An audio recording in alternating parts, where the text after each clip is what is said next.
Hello, this is Katie, and this is Christmas card number 2.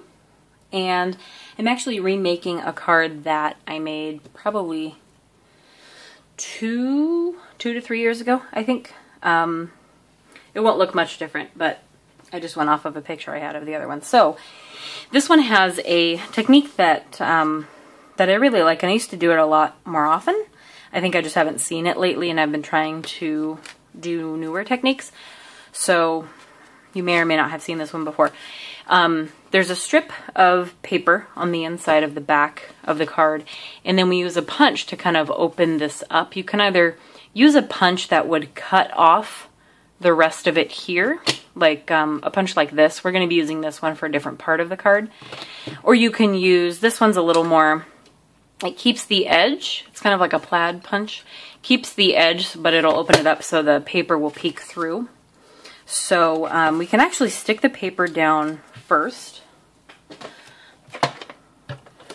since that is where it's going to go anyway.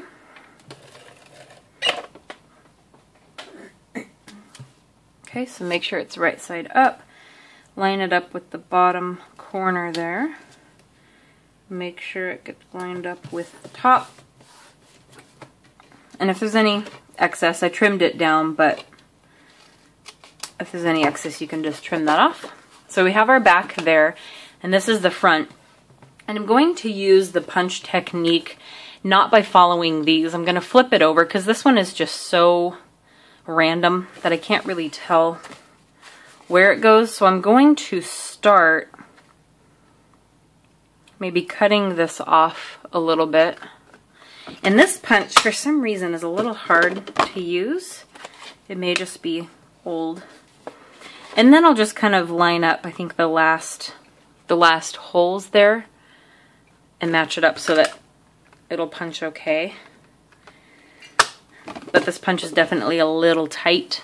I think I may have made a lot of these when I made them, so I may have overused the punch. It's tough because I don't expect them to last through a lot of punches, unfortunately, but you want your products to last, especially for like a $15 punch. But just take good care of them, and I'll show you on these as soon as I'm done. And some of these didn't punch out.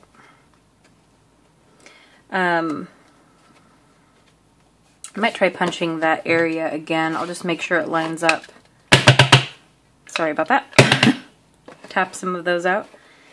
Let's see where this one was supposed to be, right there. I'll just re-punch that. There we go. Okay, and then I'll just do the last little bit. So I'll just line it up with these right here so I don't re-punch anything I'm not supposed to. Okay, so that's what it'll look like. It's really cute, especially if you have more of a solid design in the background, which is why I picked that kind of solid red, even though it has some pattern in there. The paper is, I believe, Doodlebug design. I want to say it's part of theirs. Yeah, because these are their little guys, their little reindeers. The Doodlebug design, part of the Christmas set. I'll look it up and I'll post it below. With all the other items once I find it, so I don't know it off the top of my head at the moment, but I'll make sure to look it up. And they have some other really cute, this might not even be them. No, that's a different one. Never mind. They have some other cute Christmas patterns as well. I just really like that red pattern because it's good for solid areas for stuff like that. And then when you, if you have these punches, when you store them, you want to close them and then push the lock up so they store locked and they're not open. It helps protect them a little bit. Especially because I keep all of mine in a bin. I don't have any better storage for my punches. I'm working with a very small room area. It's really just the dining room of an already small apartment. So I have to work with what I've got. Anyway, so we've got this part done, and that's peeking through there. I've already cut these down. They're going to be somewhere in the middle, but we'll do this part first, and I'll show you kind of what we're creating, just a little accent. And for this one, I'm going to flip it over to the back. This is a Fiskars punch. It works a little bit differently. You would put it down on the table and then use your hand to punch it, but I want to make sure I line it up right. So I'm going to punch, and I'll link what this glitter paper is as well. And it's from, I think, Die Cuts with a View, the glitter. I used it in the Halloween cards. And once I have this placed, these are really tight, so pushing it like that is a lot easier, but I do line it up in the back so I can make sure that I'm getting the right view. So again, I'm using the back to line it up. I'll just use one of those. And then kind of hold it down to pinch it so I don't lose the spot, and then press that again. And that should be just long enough. I only need a couple punches. Set the card aside for a second there. And then we'll cut this. I'm going to cut it right here. Right at the, maybe I'll do it this way. Right at that line where it ends. And then I want a little bit of space, so I'm going to cut it about that tall. Okay. So I have this piece here that's actually going to just be taped down. So I'll put some adhesive on the back of that. And if you want to, before you stick it down, obviously, if you want to do any trimming, this is the paper that I described. Felt like a little like fabric. So when I used that full cover die, it was like the spiderweb die, I think, in the Halloween video. I was kind of peeling it out. It wasn't that great for that situation. So this is going to go just a little under half. And I want to make sure it's straight across. So you can set, if you have like a grid mat, you could line it up that way. I'm going to pull mine down to the edge of my table and make sure that it just looks straight. So that's on there. And then for these, we're going to be stamping and putting some gems on here and then sticking it like that, but we're going to raise it up on some foam. So I already have this stamp ready. This stamp set, I think it's a Paper Tray ink set. I'm pretty sure. I'll try and find it on their website and post it. It might be kind of old, so it might not be there anymore. But I'm going to use the Memento Rich Cocoa. This is a good lesson to learn before you do it. These were clear, and I used this really cute brown chalk ink, but chalk ink is going to stain and never come out of your clear stamps, so I don't recommend using it. Pigment ink does the same. I liked the feel of chalk ink, but once I learned about pigment, it's essentially the same, and chalk ink wasn't worth wrecking my clear stamps. It'll work fine on any rubber stamps, but it just isn't worth your... I mean, it's clean and it stamps clean and it comes off, it's just stained. The stain doesn't come off on your paper later on, it just doesn't look very good, so that's all. So that's just the Memento dye ink, which works just fine. And then I'm going to put a few gems. So I usually just trim them off of the strip, because they're on one long strip. You could either just cut, 5 or 6 and just put the whole strip down, or put them down individually, which looks good as well. So I just pick them up. I use the scissors like tweezers.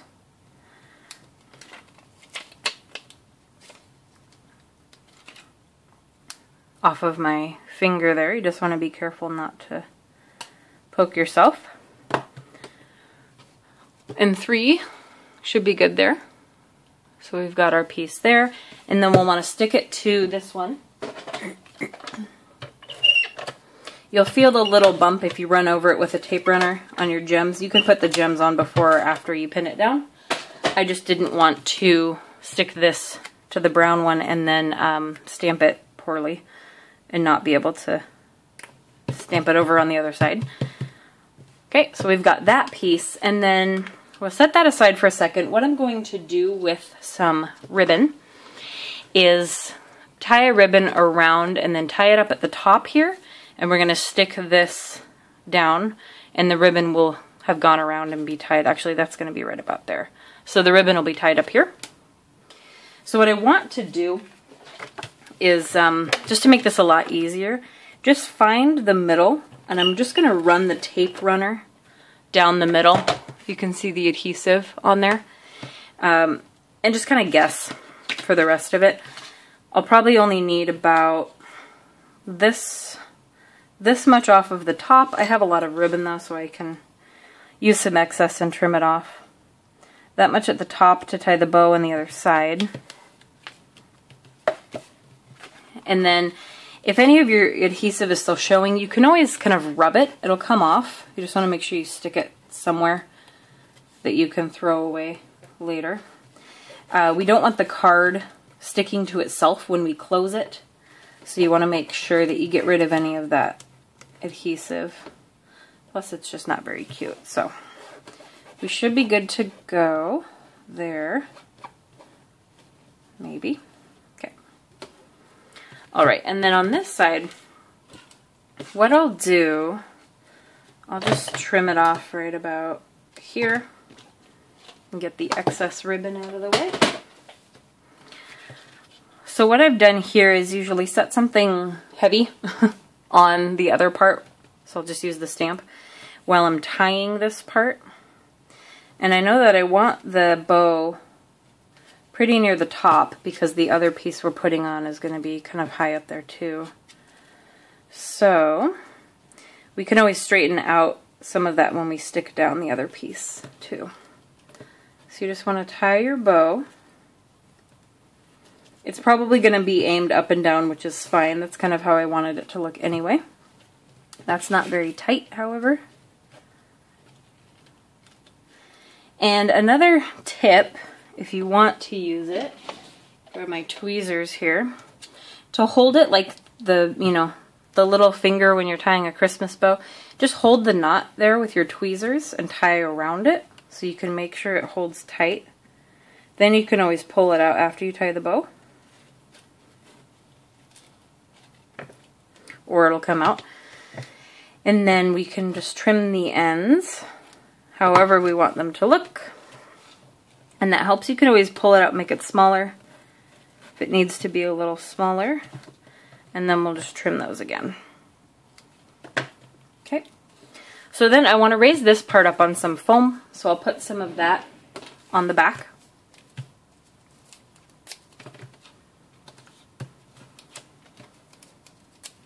I want to make sure it's raised up so it doesn't sag anywhere. Okay, so that looks good there, and then I'll flatten out the bow, find out where I want to stick this, make sure it's straight. So I'm kind of straightening the bow at the same time and centering this. Then we'll push that down, and we've got the bow going over it. This is a little long. There we go. And there you go. Kind of looks like a little wrapped present. And you've got some bling there, some shiny stuff here. And then we've got that technique with the peeking through paper, and then you can write whatever you want just in there. And just make sure you get rid of all your adhesive so the card doesn't permanently close on itself. And you should be good to go. Alright, thank you for watching, and join me for card number 3, hopefully tomorrow. I will have one up. Thanks, bye.